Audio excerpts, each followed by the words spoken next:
So this is a square pyramid which is given here. So many of you didn't know what is a pyramid. So this is a pyramid which is having a square base. Okay. So I have many images of square pyramids here. I hope you can see this. Okay, you can just go through Google, just Google pyramids, then you can get multiple pyramid images here. Okay, but these are all square based pyramids. Okay, it is a square here. If you can see this particular base is a square, and it can be any particular base. Okay, it can have any particular base. So I hope you got an understanding of what a square based pyramid look like. So one such problem based on pyramids we'll be solving today. Let us say if it is having a square based pyramid of 50 mm. Okay, it is resting on edges, one of its edges. Okay, so this is a edge condition, and also when it is seen from the top view, it is looking like this. Okay, so the diagonals are also thick lines here, because these edges, as I showed you in the image, there are edges from each of these particular uh, ends of the square, so that from the top it will look like this. Okay, you can go through the Google images for pyramid, and you will get an idea of how this thing is going to be looking like this from the top. Okay, then go for projection lines, project this, find the intersection point, project this again. Okay, but this is a axis line, just change it to axis line again. Now since we have known that pyramid is always triangular in shape in the front view, so just select this line first. Okay, I have drawn a line here, this base, change it to 0.5. Now axis height will be given in the question. Okay, so axis height, let us say it is around 60 mm. Okay, so you have to first draw an axis line in case of a pyramid. Okay, first draw the axis line, then you have to join from the top to the base ends.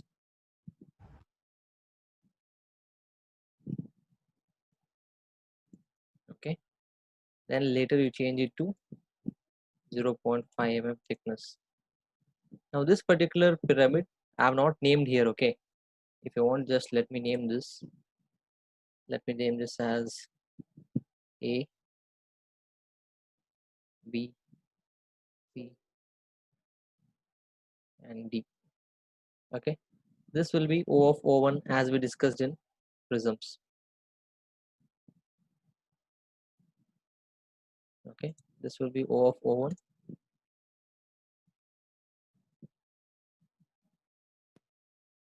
This will be B dash of A dash.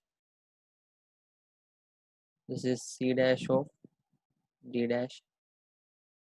This will be O dash, sorry, O1 dash within the brackets. Okay, this will be within the brackets. Why it will be within the brackets is because of O dash, because it is not visible here. Okay, both the things are not visible in the front view. The axis is not visible in the front view, so O dash.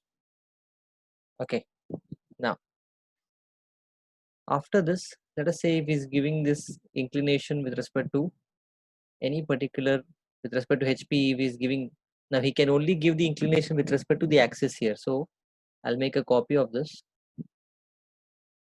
and I'll place it here. I'll place it very near because I know that it is going to anyway incline. Okay, now in the previous planes or prisms problems, what we did was we used to take the lateral surface here. Okay, here we used to have one surface that we used to take, and we were going to rotate it. But here in this case, let us say, I've also told you this in the previous class, but many of you were not present on that day. So you cannot just go by this particular method here like this. Let us say 45. You give 45.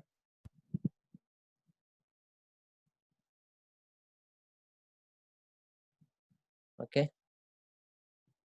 If I select this whole thing, and if I select this edge for rotating, and if I give angle as 45, no doubt it will rotate. But when you measure the angle here,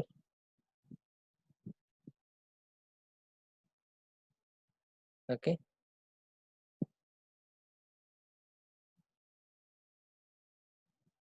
it is showing some, okay, since it is 45 here,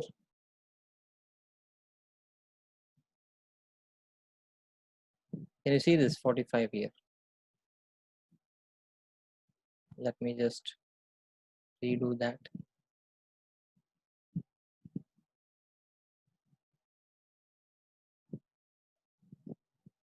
Okay, whenever you're going to rotate it with respect to this base.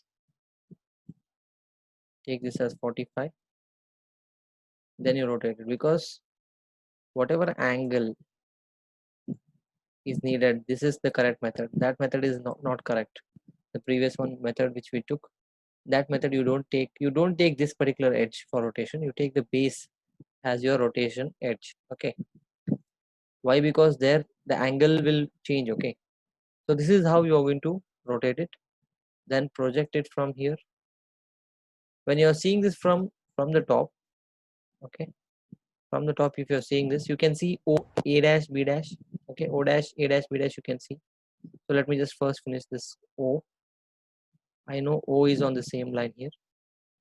Find the point, make sure your intersection, that is the alignment indicator, is on. So this is O dash or O, we have found it out. Next, find it out A and B. Okay, make sure this edge is 0.5 mm thick. Now since the C dash of D dash is not visible to us from this top view, so whenever we project this, whatever this edge is there, since it is not visible, it will be a dashed line. Okay, I know why it is dashed line. Okay, I hope you know all that it is dashed line. Why it is dashed line? Because when it is not visible to you from the top, it becomes a dashed line. Then when you're seeing from the top here, you can see the edge lines here. These lines you can see there. Okay, these lines you can see from the top. You can see A dash, B dash. These lines you can see up to some extent. To some extent, when it is inclined like that. Okay, so these also will become. Just a second. I'm getting a call on my phone.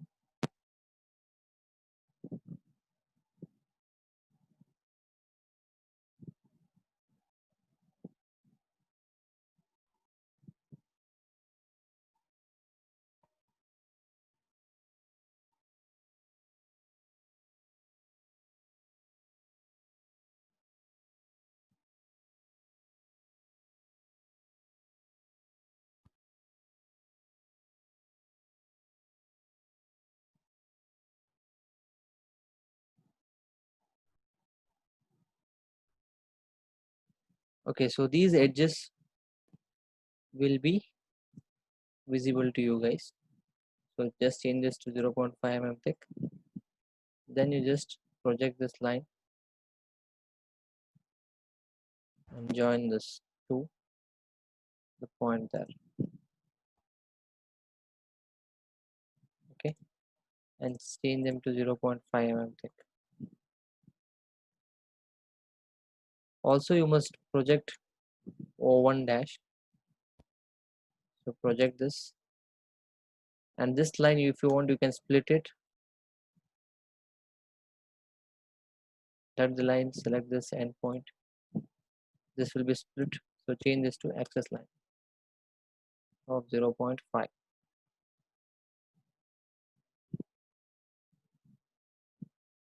Sorry, 0.35 mm is the axis. Okay, next, I hope everybody is understanding till here. And here I have not drawn this projection lines here because I had taken the alignment indicator, but you have to show this in your examination as well. Okay, then select the whole thing. I have not named here because it is just understood. Now let us say if it is direct problem. Okay, let us say if it is, let me say that this particular solid is inclined at an angle of a 45. Okay, if he says edge of the edge on which it is resting is inclined, then again move copy, select the edge, place it on the line. Okay, and whenever you're selecting the edge, you must select either this end or this end. Okay, then go for rotate, select the end, select the other end, rotate it. Okay,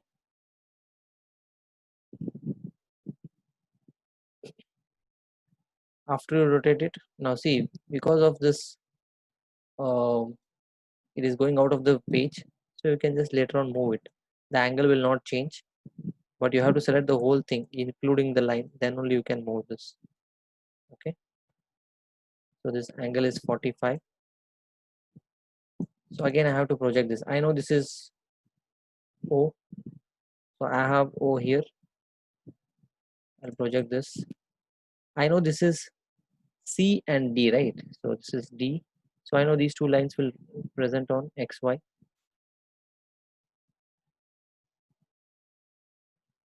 I should have not taken 45 here, because this line you can see that it is straighter here.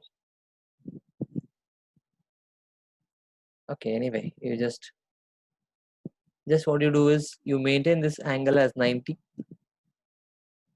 and you join it till your XY line.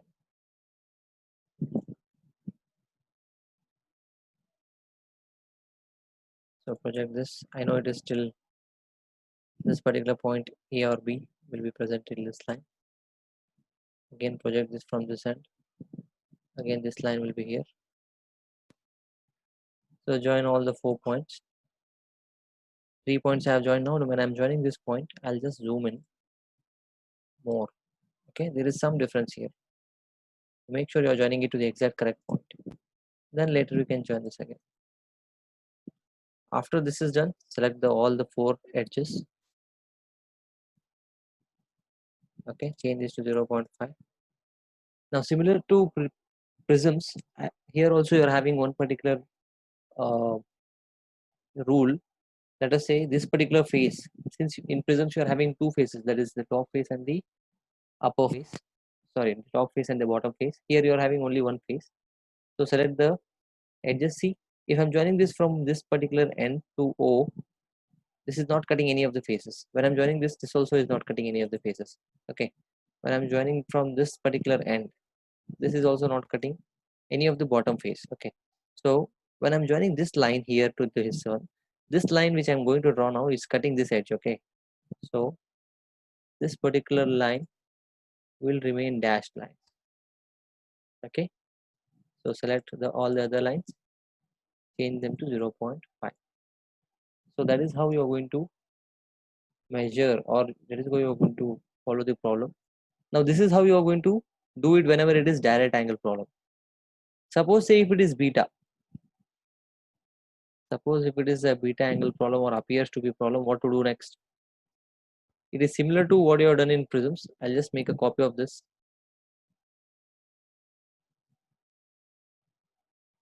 Okay, I just copied the same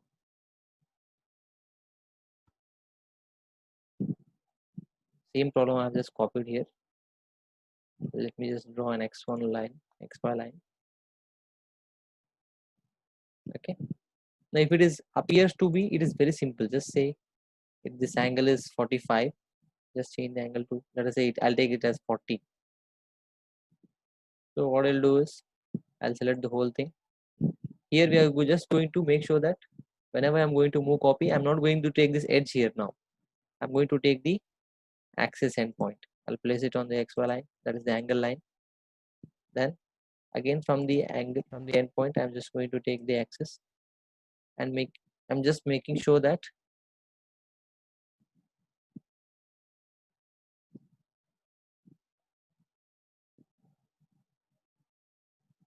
this is parallel to this line which I'm going to select now. That should be parallel to the angle line. Okay, here some other line also is getting copied. That is because of the overlapping here. So what I'll do is I'll select the whole thing. Just make sure other lines are not getting selected here. Go for rotate, then select the line. Then rest of the procedure is same. Here the procedure you know it already. Okay, this procedure you already know it, and this XY line should have been here somewhere. Okay, because I have taken this on the XY there. This should be the XY. Okay, the rest of the procedure you know. But whenever you are doing it for a beta angle problem, what is the thing it is there? The dimension of this axis line will be varying. Earlier it was 60, now it is 42.43. So what you will do? So what you need to do is, let me just delete the whole thing. I hope appears to be is clear to you guys. So what you will do is, first you will draw a length of 60 mm, angle of -40. That's what you have taken. Then draw a locus line. This line is just a horizontal line. Change this to a locus line. Okay, you know how a locus line is.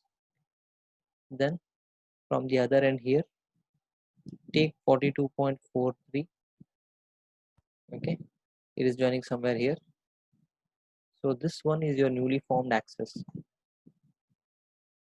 Okay, then again the same procedure will be following.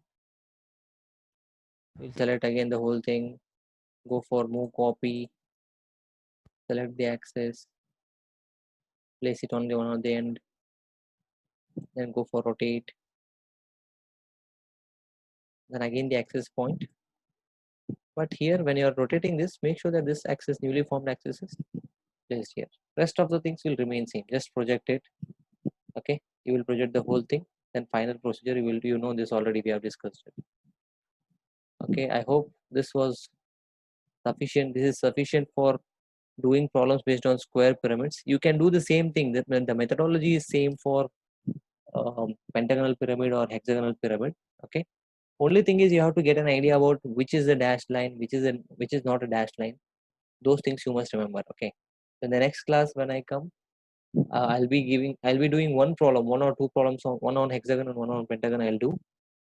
Okay, now with respect to sketching, I have told you that how you are going to draw this part here. Okay, you know that this base will be inclined at an angle of 45 here. Okay, so all those things you must have to remember. This part you know that you will get it by projections. Later this particular fourth position, when you are drawing it in the fifth position, I hope you know this by arc method. Arc method I have told you in the class also, probably you remember it. Okay, so just go through that and we'll see you in the next class.